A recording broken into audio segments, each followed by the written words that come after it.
quite a few fights, more wins than losses, a lot of experience. I've been looking forward to this Aaron Reeves versus Nico Echevarry fight for a long time. I know it was scheduled in the past, and it fell through. I'm glad they were able to rebook it. I was curious. I was going to ask Aaron Reeves. I know he's fought at welterweight before. This fight's at 55. He's going to be a big 155 or two.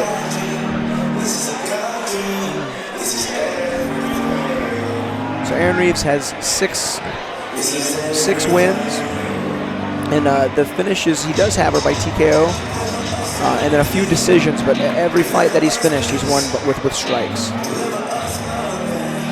You can tell his intention. And then one of his two losses was actually to our main event tonight, Anthony Ivy. And I know there's some bad blood there between those guys. Reeves was an experienced amateur as well. His amateur record. He was one of my first video profiles way back several years ago. I started getting into the video production side of Tx MMA. Yeah, he's a cool guy. Goes by the Hurricane. He actually fought one of my students as an amateur going back a little now, and it was a draw, actually. But yeah, the fights I see here. Yeah, he had 2 wins as an amateur. I know he had more than 2 fights. All these fights aren't listed. But as a pro, his only 2 losses, one, and I didn't know this, was to Kevin Holland, who is a 185er who is fighting successfully in the UFC. So no hard feelings on that loss. He's bested a lot of men. And then second loss to Anthony Ivy, again, who's, championship material.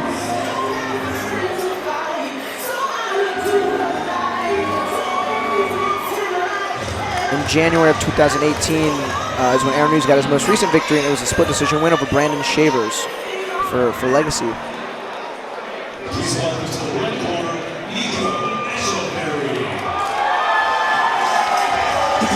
Nico Echevarry, a very unique fighter. You'll see him, he'll sit down on the ground right before the fight starts.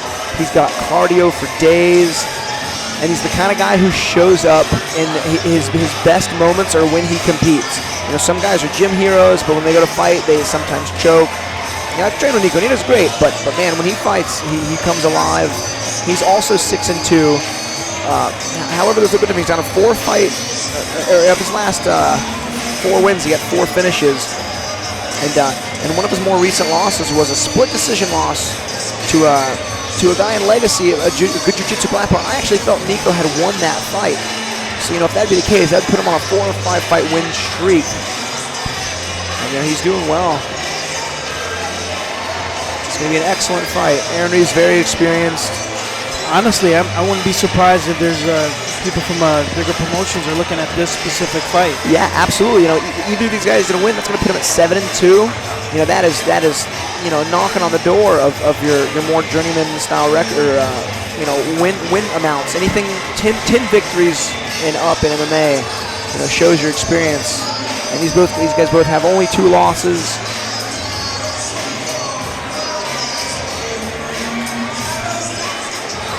Another fighter from Drew Radachek's gym, American Combative Systems. Yeah, ACS. They have a fun blend of classic mixed martial arts work, but they have a lot of judo. I know they do judo at their gym, which is not the norm. No, not at all. And you saw in Mikey Patterson's fight, he hit a good Ichimata, a good outside trip. Got Gary Pena from Submission Boxing Academy. You got Jeremy Hardy over there. Also. Jeremy Hardy, experienced heavyweight. One of Nico's training partners. Feel bad for Nico sometimes. There you go. Do you think he uses this to mentally kind of confuse his opponent? You know what? I don't know. I don't know. Right before I fight, I am in a kill or be killed mentality. I usually can't stop bouncing around. And it's good when when guys show this type of composure. I don't know how good it is for to kind of tag along a warm up, but he seems to keep his head in the right spot, and it definitely works for him.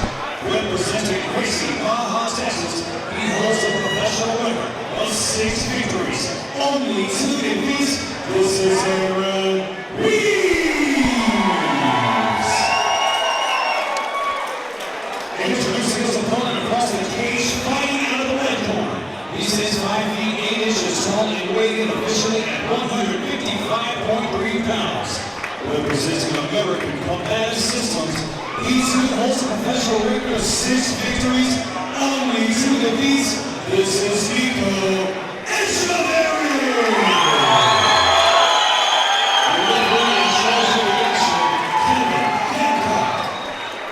This is a gem of a fight for Houston MMA fans. Both these guys had extensive amateur careers here in Houston, fighting for the various promotions in Cage Combat, and Fury, and even Legacy Amateur Series. These guys experienced pros. So if I had to guess the strategy, I would think that Aaron Reeves keeps the fight standing and uses effective striking. And I would think Nico would look to close the distance, but Nico won with a head kick knockout in his last fight. He's got a pretty unorthodox style, and it can be hard to read what they're going to throw.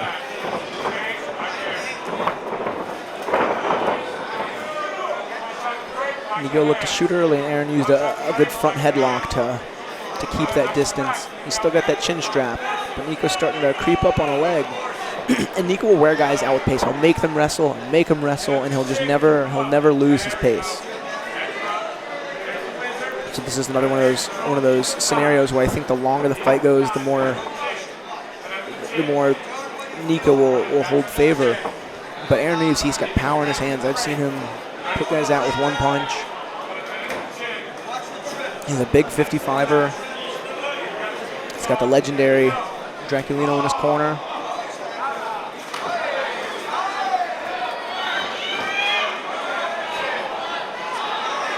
I think this is the fight that Aaron and his team had expected too.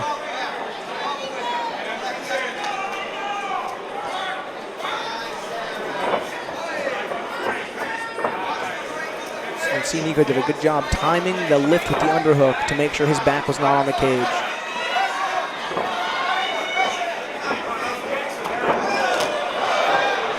Again, there's that extraordinarily unorthodox striking style of Nico. Went from a right hand to a right low kick into a left high kick. It's hard to predict that, to block it, and it makes it almost impossible to counter. And so Reeves just has to get his offense going, and he can hope for a big collision on a big punch. Nico with a successful high kick, just a lead kick right to the chin of Reeves. Reeves doing a good job tying up. Nico transitioning off to the front headlock. It looks like he was looking for a guillotine, but he let it go to try to take the back of Reeves with success.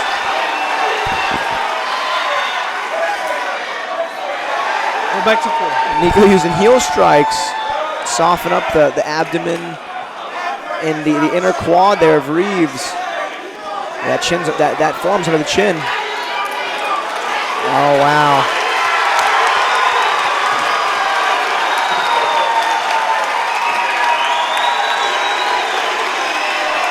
And Nico, gentlemen, he was being proud and happy, and then as he locked eyes with Draculino, he stopped and bowed. You know, it sucks to lose, but if you lose, at least it's to a stand-up guy like Nico. And that puts him at 7-2. That's a good record. And he just beat Aaron Reeves, who is one of the biggest prospects here in Houston, who has been for a while. Nico with high kicks. I've kickboxed with Nico, and he's good, but he just, man, to toss the high kicks like that and land them is hard. You know, great strikers who can't land those attacks. It's like Aaron Reeves laying his gloves down in the cage. That's generally indicative of retirement. We'll see.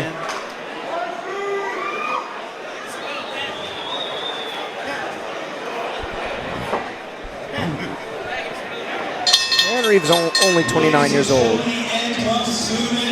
He'd have a successful 7 years fighting if he so chose.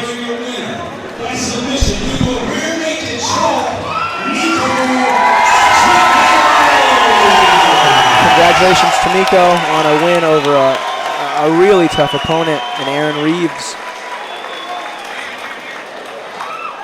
Nico got such a strange style.